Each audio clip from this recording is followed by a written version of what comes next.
La stratégie à l'exportation a été la même que pour la Belgique, à savoir que, comme je l'ai déjà dit, on est petit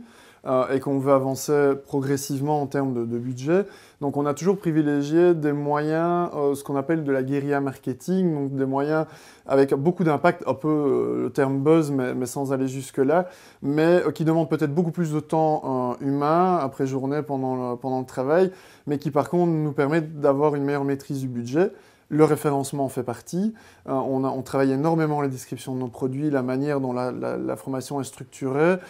sur le site. Ça joue un rôle primordial. Et on a, pour la France, la Suisse et le Luxembourg, on a adapté cette stratégie-là,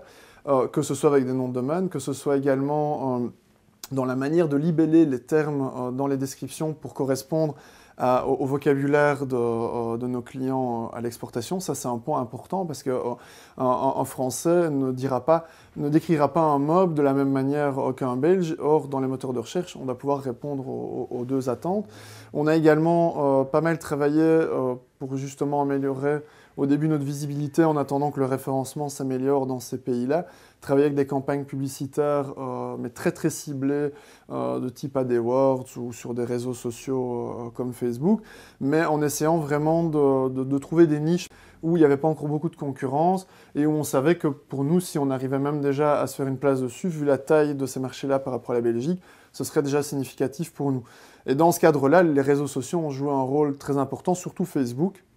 parce que pour la France, Facebook est le deuxième source de clics et d'achats après Google au niveau de Quatuor.me, parce qu'on arrive avec les publicités ciblées sur les tranches d'âge, avec la page Facebook de Quatuor, à raccourcir la distance entre nous et le consommateur, donner un sentiment de proximité un peu plus important, tout en faisant la promotion de nos produits. Twitter a un peu moins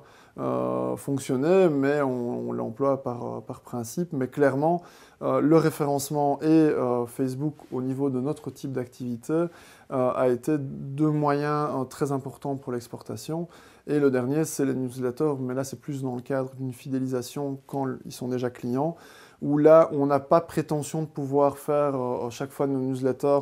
de façon 100% personnalisée en fonction des pays, mais en tout cas on fait des envois séparés avec un contenu qui est modifié ou qui est adapté autant que possible en fonction du pays auquel on l'envoie, et on a remarqué que plus on adaptait, plus on avait des retours positifs, un taux d'ouverture important et un taux de clic également.